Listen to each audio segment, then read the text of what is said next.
Well, because I was looking Huh? at. Should take a retired Unless person. special Well, administration. he could be the one, you never know. Even though he's really young still. Yes, Or that other guy with short haircut over there. That one. He's even younger, Rob.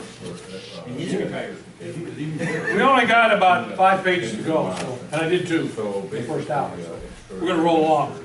Can't do that. 290 talks about loss of the clerical state. That's what was the question. There are 3 ways that you lose the clerical state. The first one Be there at 3. is to have your orders declared null, And I know Father has said that. either by a judicial sentence or by administrative decree. We're not gonna have constitution or adoration. How could that happen? So. This is conjecture, we haven't studied this yet. 30, then it gets into like- Are there impediments to marriage? Well, yes, he's not counting that. Yeah. But there's no. They are. You can be too young, you can be impotent, you could be in orders, you could be consecrated life. There's a number. It's the same thing for orders. There are impediments. We'll read about them when we study the sacraments in the next chapters. But if you, let's say, it says that you have to be at least 25 to be ordained, and you weren't, and nobody caught it, your orders could be declared invalid. Now, if they really like you, they're going to just reordain you if you want. But it could happen. And there's a penalty of dismissal legitimately imposed. Now, that could be you committed some delict in the church, and you were therefore, you lost orders over it. And then the last one is a rescript by the Apostolic See, which grants it to deacons only for grave causes and to presbyters for most grave causes. Rescript is a privilege. It's like a dispensation, done in writing. Yes. Is there ever a chain of events where a bishop is declared something's wrong with it, he's faulty, and so then the communions, the ordinations, the confirmations, the things he did are invalid then, or is, okay, You're going to find that out later. okay. Efficacy for sacramental purposes is not affected by the state of grace of the minister doing it. Right, so you're just like with communion, it's So, supposed to be verbal. so you committed a mortal sin and you do a baptism the next day, it has nothing to do with validity of the sacrament. Right. It doesn't help your immortal soul, mind you. That's another problem, but Yeah. a priest that's in the state, not in the state of grace, can still say mass. Not be very illicit, but it will definitely be valid. But what about if he wasn't properly ordained? Is that sort of what you were getting Well, at? right, I mean, there's something, yeah, something about the bishop is significantly wrong. Or maybe if you step it down, to say a priest or a deacon, something's Right. really wrong that. Yeah, but again, it's the same thing. Okay. We gotta have the intent to do the right thing. Yeah, you know, it would depend on a whole lot of factors. You know, what was his intention? Did he believe that he was? Most of these canons say that if you believe you have that authority, then by the law you do have it, even if you don't because of a mistake or something. Right. Not all of them. That's very helpful. Some delicts are carry with them, and we'll do this when we talk about penal law later on, carry with them automatic excommunication. If a priest solicits an act against the 9th commandment in the confessional, that's an automatic excommunication. Right there on the spot. He doesn't have to do anything else, it's there. Okay, that's not to say it can't be fixed, but it's, or if he were to say to a woman who comes into him, I'm having a baby, I don't have the means to support it, and he were to arrange the abortion, that's an automatic. That's automatic excommunication. Okay? There are other levels of delicts, but We had a visiting priest come in and I had to serve, and he didn't put any wine in the chalice. He just pretended. And that made it not, it was it was legal for everybody, but not him. Okay. Yeah, there would be a validity issue there. But everybody would receive communion, provided what? They weren't aware of it or involved with it. No, provided The words were said. the words Yeah, were the word- said. yeah. The words aren't said, it doesn't count. Right, right. And as priests get older, and believe me, they will, when I'm on the altar, I read everything the priest reads, not out loud, but I read it all, because I don't want him skipping something for validity. Excuse me, could I have a question about that? Fill this up. Would it be appropriate for you, if you notice that, to actually say something to the priest if you're assisting? And that if he like, doesn't put any wine in the chalice? How would you handle it? If he's going into dementia or something, you may say something, you don't make a big. Because I thought we heard that that in order for it to be a valid mass, both the wine and the bread had to be consecrated. They couldn't just do one. Didn't we learn that during sacramental? Could have, I don't know. I don't remember. But I just I'll give you an example. I was at a mass with the priest, and the priest said the words of consecration for the host and turned the page. As the deacon, I went like this. Nobody knew what was going on, but he did. As soon as I pointed to the fact that he hadn't consecrated the wine, he went ahead and consecrated the wine. Okay? So, you know, that, I consider that to be part of the diaconate, not to let something be invalid. Now, if he reads the wrong word in the preface, I don't care. You know, I'm just making, you know, because sometimes the translations, this change in translation, an older priest, he may have said that second canon, second Eucharistic prayer 1,000 times a year, and now they change the words and he's got it memorized. I'm not going to care that he changes that slightly. But you can bet I'm looking at the consecration pretty closely.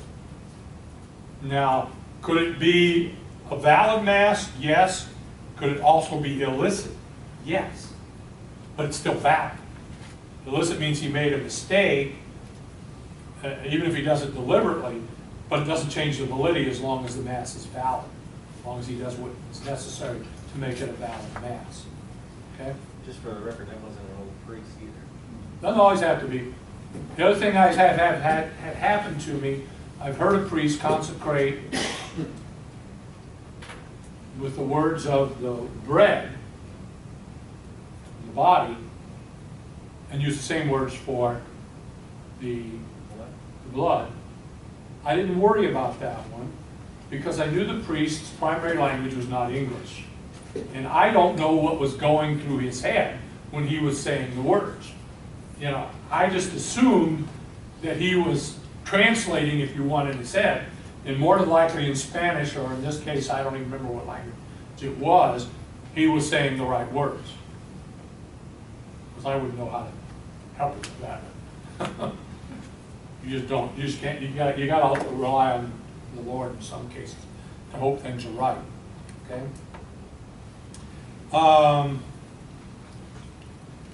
It's important to note that if a priest or a deacon or any other cleric loses the clerical state, they lose everything that goes along with that. All the powers that they may have, all the sacraments they can confer, okay? But one thing remains, the celibacy. So if you appeal to Rome for laicization, your wife's already dead, or you didn't have a wife, Rome may grant you the laicization, but the Pope does not automatically have to grant a relief of celibacy. They do, in general, but I don't know that they're always going to do that. Okay, that's a vow made before God. Does he have the power to do so? Yes, but only the Supreme Pontiff, no one else. Okay? So a priest leaves the diocese or decides to return to layperson, to lead the ministry. He has to appeal to Rome. They have to appeal. That's interesting. They have to appeal to Rome. Now, that's not to say that all of them do. Some of them just notoriously leave, but it's going to get reported pretty quick that they're not a priest in good standing for whatever reason. But you can see what would happen. They can lose the clerical state by an administrative act, and that's what they're talking about, an administrative decree. You know, if they get married, pretty good chance, even civilly, that they're gonna lose. Right now, they lose those powers. Okay.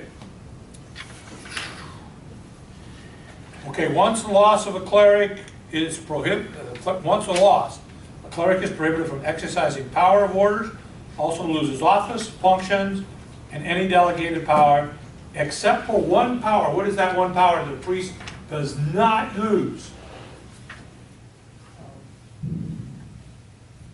Very, very important. Confession in case of emergency. That's right. In danger of death, a priest, even a priest that has been laicized, has the power to absolve in danger of death. And there's a few of them floating around the diocese. They still have that. That always perdures. Okay? You can't regain your orders except through rescript of the apostolic see. You say, I made a mistake, I want to come back in. You got to go to Rome to get permission. Which canon is that, sir? 293. 293 at the end. No, the one talking about reconciliation. Oh, that's over in, we'll talk about that when we get into sanctifying. It's not right here, okay. It's not in this section. That's just thrown in here so you get to hear it more than once. You will. 294 to 297 deals with personal prelatures and for regions and for social groups. That's a non-geographic diocese. Okay? That's like what you were talking about with the chaplain. Yeah, that's a little different. That could be, that could be considered a personal prelature in a sense. They don't have a geographic boundary. Most diocesan bishops, we have a geographic, we cover so many counties in Michigan. I'm trying to think of one that's a personal prelature. Opus Dei is a personal prelature. Meaning those people that are under that have a bishop. They're recognized by Rome, but they don't live in a certain territory. They can be anything. Okay. We're back to our military one too, right? Right. Mm-hmm. Yep. I'm not going to spend a lot more time on that one. They talk about associations of the Christian faithful. That was 298 to 329. I would prefer there that you not read the canon so much as to go look at what's covered in JAC if you need to look that up. That's things like sodalities and associations and the Knights of Columbus, and there's probably just a zillion other ones in there. There are not as many of those as there once was. Under the 17 code, I mean, I think the Altar and Rosary Society came underneath that, you know, a lot of those things. But the rules are there for them. And there's several different ones. There's public ones, associations, and private associations. Unless you have a dealing with those, you're not going to, don't memorize that. Just go look at the book. If somebody comes to you with a question. All right. Or you can look at the other book, like I said. It's only pages 68 to 90, and it's like 31 canons. You know, I'd rather read 2 pages in here until I have to. Okay, we're on to part 2, which is the hierarchical constitution of the church. Section 1 deals with the supreme authority of the church, which is the Roman pontiff and the college of bishops. Okay, the bishop of the Roman Church, as we know him, is the Pope. He's the head of the College of Bishops. He's the vicar of Christ and pastor of the universal church.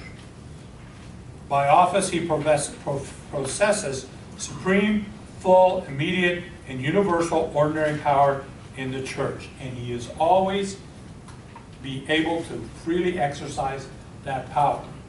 He doesn't need anything to exercise power, with some exceptions. There are times in both the universal church and in the particular church. Everybody got that definition, right? Universal church is the Pope and all of Rome. Particular church is the diocese, okay? Be it either personal or territorial. Some things, some acts in here require consultation. And there'll be some places where you'll see that. Probably read about it. Some of them require more than others. But the Pope always has the power, and in most cases the bishop does too, to say, okay, I heard you on this consultation, but I'm going to do this anyway.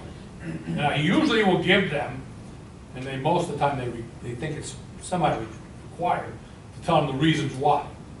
You know, that I'm going to do this, even though you all advise me the other way. Because the decision, the buck stops there, in other words. That decision is up to them. Kind of like Pope Paul VI, when his council advised him on birth control, he went the opposite way. Exactly.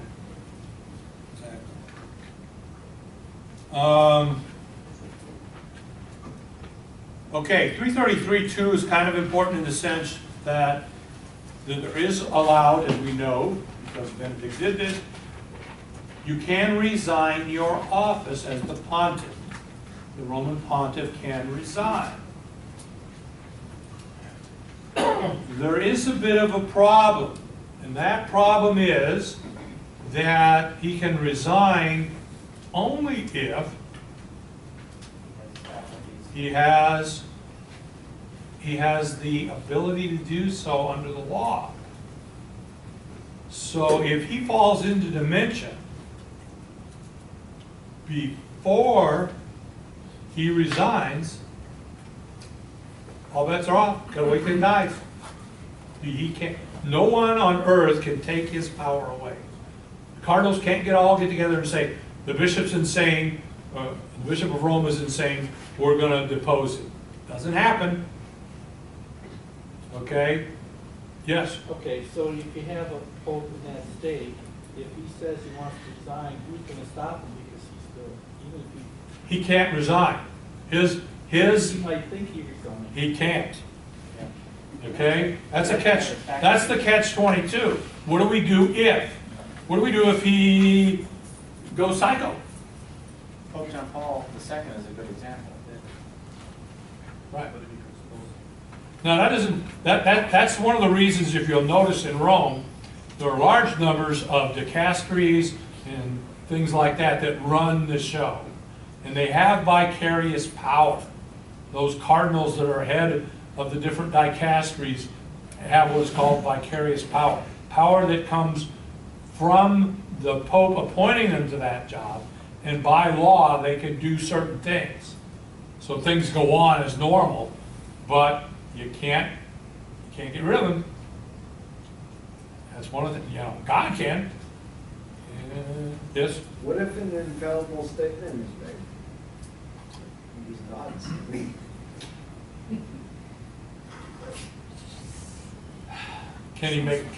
He can't probably do that either. If he can't resign, then he can't do the other either. Okay. He's got to be able to form that, thought, if you want, or proclamation, and he can't perform that act. So essentially, he becomes a person who sits on the throne at Mass, the papal throne, but he can't really do anything because he can't perform anything because he's not of the right mind. But we can't get rid of him either. We can't appoint another one until he dies. Hence, in the Middle Ages, they just killed him off. It was easier. If the Pope can resign, or drafts up his letter, but it can't be accepted by anyone. How do you know he resigns if it can't be accepted by anybody? What does it say? It means he makes his resignation is made freely and properly manifested, but not that it is accepted by anyone. Right. So manifested, it's published, it's promulgated. His letter has to be promulgated. And where's it promulgated at? In the Acta Apostolic, same thing we talked about a week ago. For a law to be promulgated or a decree, it has to be published, and it has to have there's usually a waiting period when it takes effect. If you'll notice, we knew he was resigning well ahead of when he actually resigned. Okay, because it had to be published. There's nobody there to accept it. Nobody has authority to accept it. All right, we got that covered good? In 333:2, it talks about there is no appeal to any decree or sentence imposed by the Roman Pontiff. Okay, so if the Roman Pontiff rules on a case, what kind of a case might he rule on that you can think of?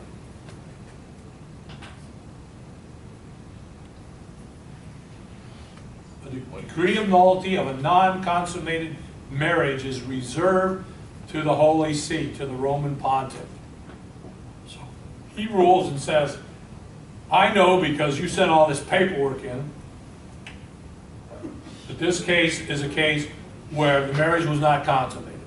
We know that because they got married and the guy, the shore patrol was waiting for him and he was taken back to the ship and shipped out that day. There was no way he could have had sexual relations with his new wife. And it went awry before he got back. The bishop, the canon lawyers, and the tribunal can do nothing about absolving that. That has to go to Rome. And if he says it's okay, guess what? There's no appeal. Somebody can't say, oh, I know he was married. I saw him married. But it wasn't consummated, and therefore it was ratified but not consummated, the marriage. Okay? That's the one I can think of. There probably a ton more. If the Roman See is impeded or vacant, nothing is to be altered in the governance of the universal church. Special laws for these circumstances are to be observed. Well, we know what it is vacant. Vacant is what? He died. How else can it be vacant? Can't be. That's the only way he can be vacant. This case.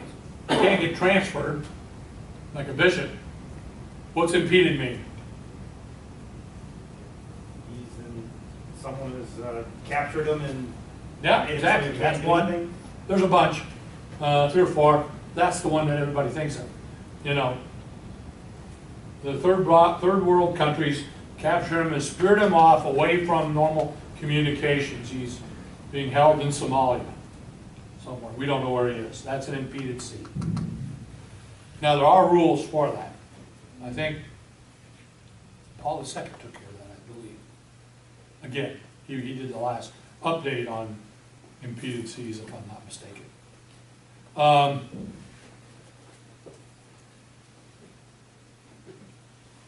Okay, the College of Bishops, in union with the head, who's the Pope, is subject to the supreme and full power, is the subject of supreme and full power. Okay? So, an ecumenical council essentially makes law. It becomes law when? When the pontiff publishes it and approves it. Okay? Does it have to be that?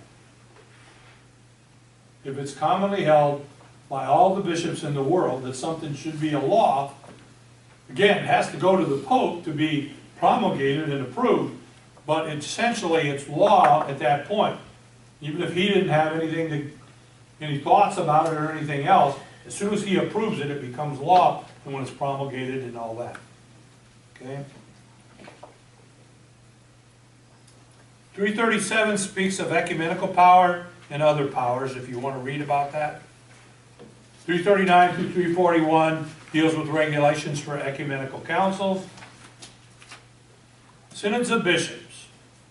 JAC, our buddy Corridon, covers that in 75 and 76.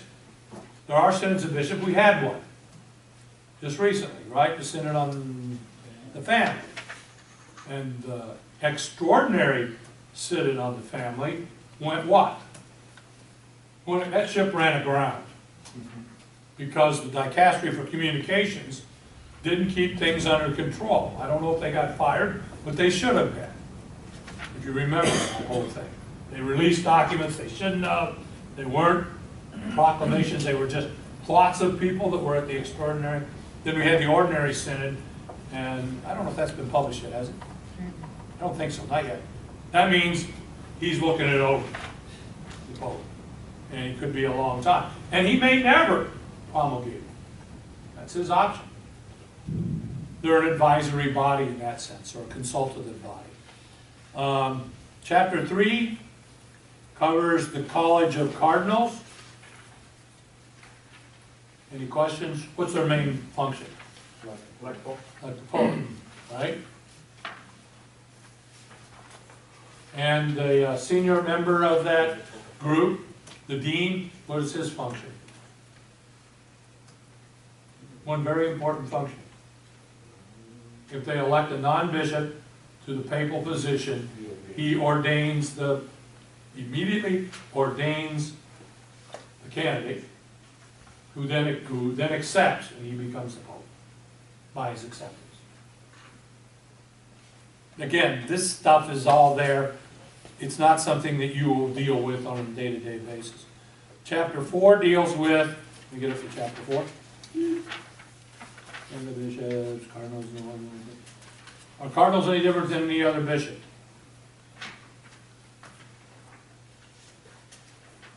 They possess the power of a bishop, but they have an honorary title, if you want.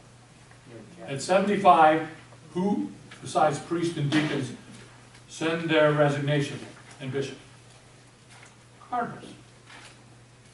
Does the Pope ever accept the resignation at 75 or any other age of a cardinal? The answer is no. That would be an insult. He can, they do, but if he does that, he's telling that cardinal he didn't like something that he did. Cardinals do, those letters go on file in Rome, they are never acknowledged and they are never accepted, except in the case where, you know, they did something that offended the Pope. And that doesn't happen very often. Now the other ones are all accepted at some point. But usually, the poor 75-year-old, they say, yep, we're going to accept your resignation. Oh, and by the way, you're the administrator of the diocese until we get somebody to replace it, which in some cases can take years. Yeah, isn't that what Bishop Murray? I think he did. I think he was made the administrator. And if he's not made the administrator, then the College of Consultors has to elect one. Or if they don't do it in a certain period of time, the Metropolitan, who's the Archbishop of Detroit, has to appoint one. And sometimes Rome will appoint one. Oh, it's nice that you resigned. By the way, we want you to go out to Helena, Montana and be the administrator. I'm sorry you were thinking about going to your place in Florida. We're sending you there to administrate this diocese until we get a new one. Oh, we're sorry about the snow, but that's the way it is. The Roman Curia is in chapter 4 again. That talks about all the different dicasteries and what they can do and not do. They have power, for the most part, that's vicariate power, meaning some of it would be of the office, but generally that's a vicar's power, if you want. It's usually from the law, but also because they're appointed by the Pope. They run the things, and they're doing some remodeling over there in that function right now. I don't remember which two, there were two they were working on right now, where they're reorganizing. They made a new one, and they reorganized a couple of the older ones.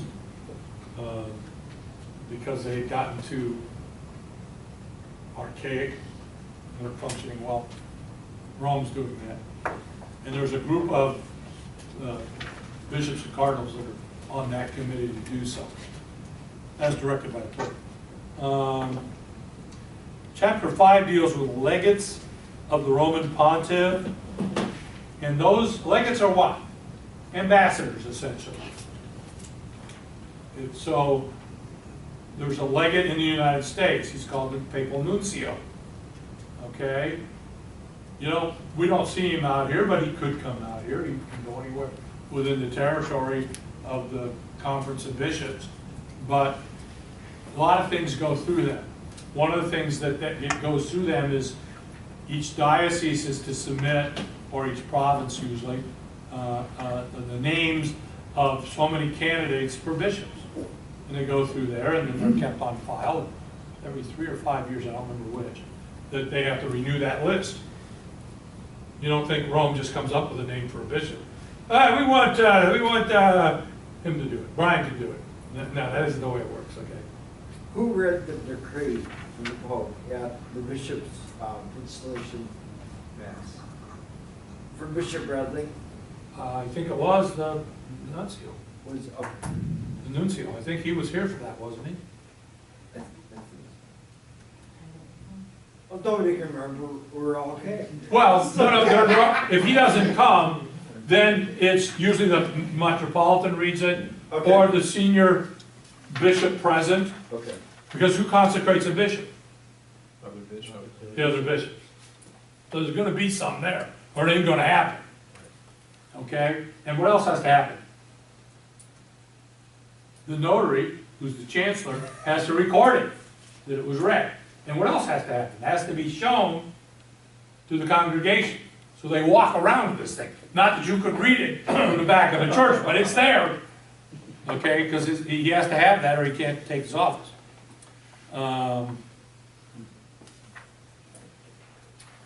Okay, particular churches and their groupings are section 2.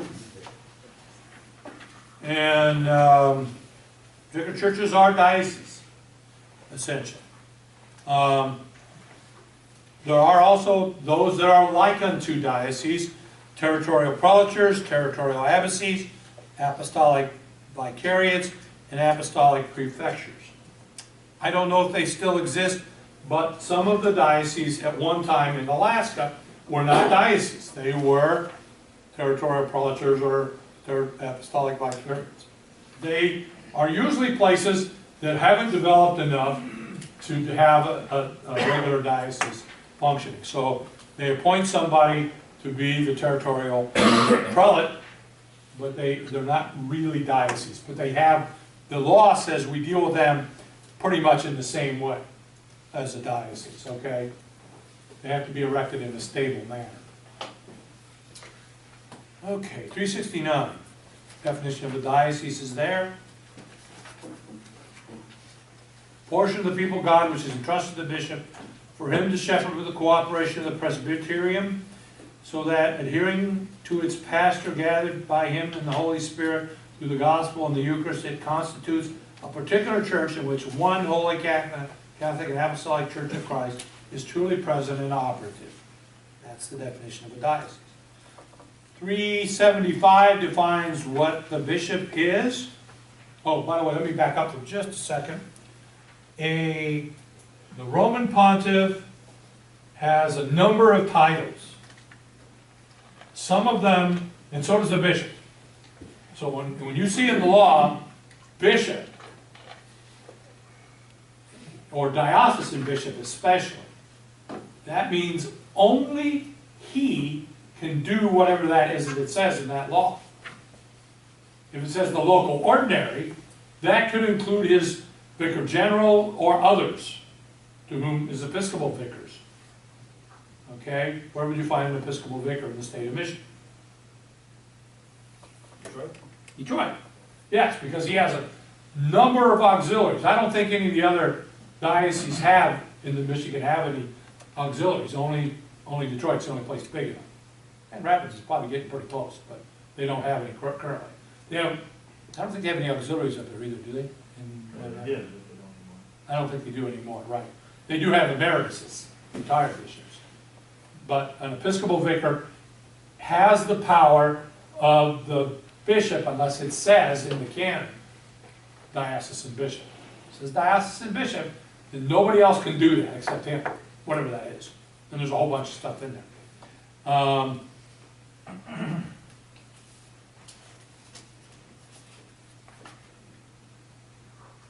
If you read down at the bottom of page 121, which is canon 375, through episcopal consecration itself, the bishop receives the function of sanctifying, teaching, and governing.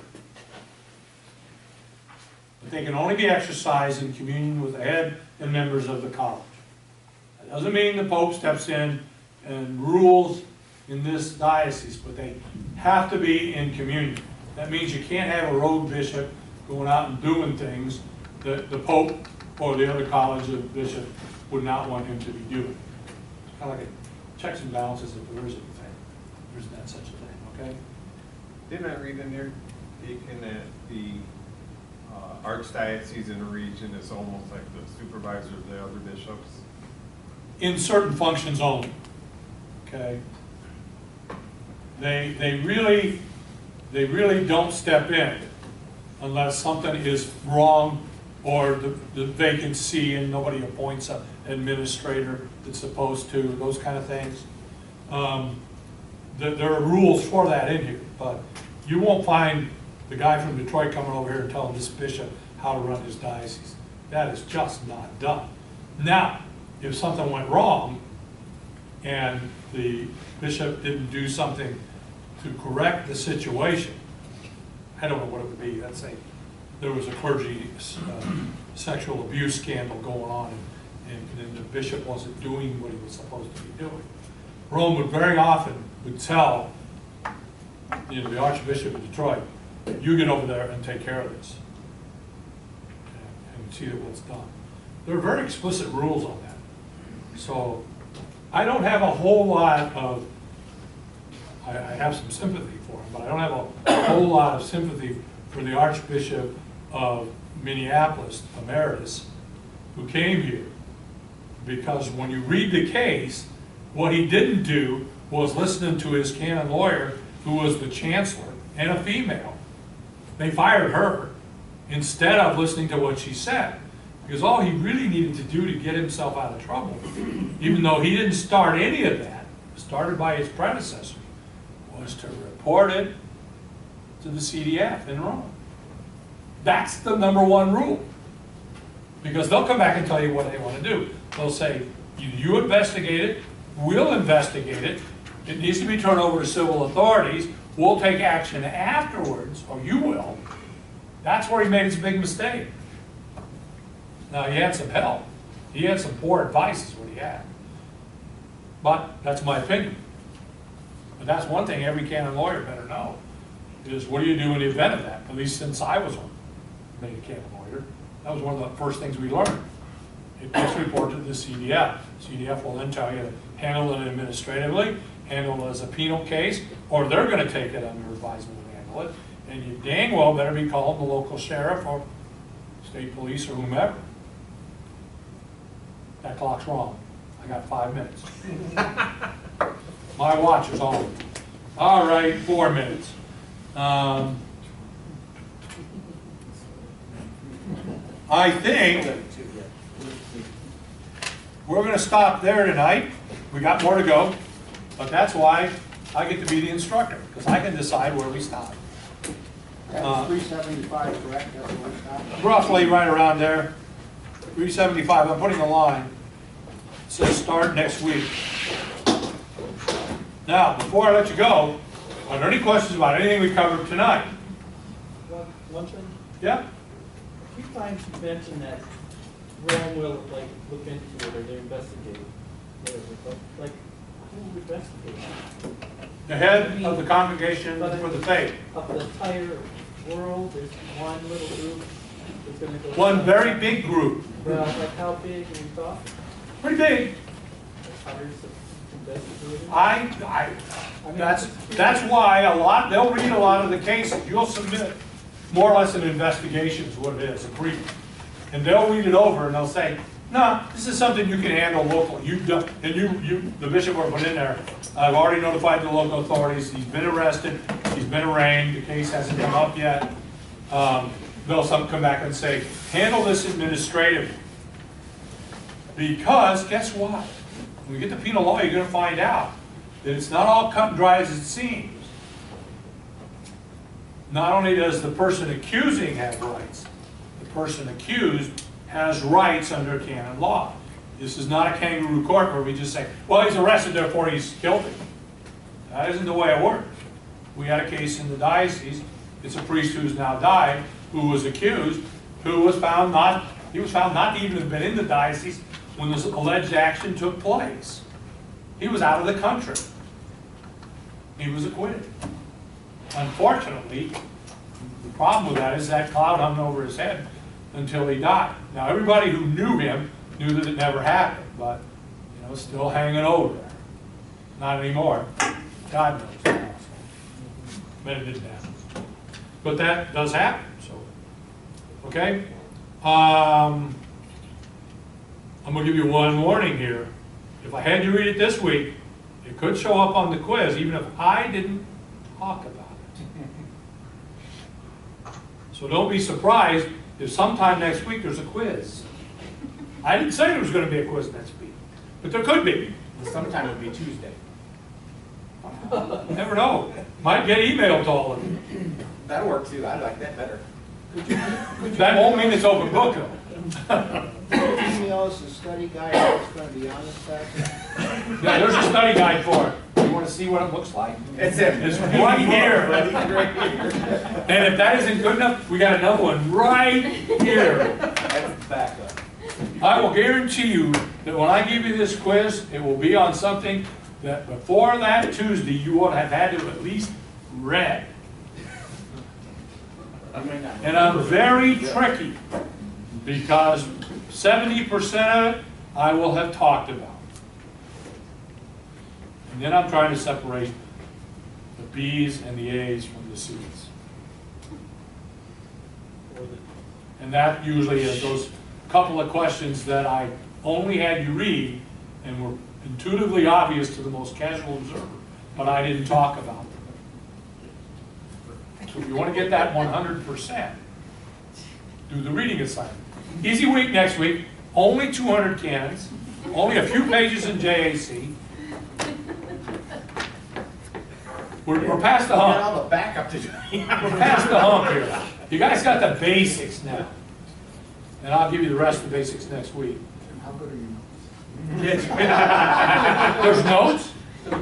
These are one-liners. You're not going to get anything out of it. He's our secretary. Yeah, but it's on the tape. Yeah. We didn't get a tape last week because we Skyped. It's not my fault. I didn't tell you to Skype. The Lord be with you. And with your spirit. May Almighty God bless you in the name of the Father, and the Son, and the Holy Spirit. Amen. Go in peace and drive carefully. Thanks. Yeah, bring my wife home. Bring my wife home from town, she's your wife. They just walked in. Yes. It sounds right. Oh, dang, I forgot to turn that tape off.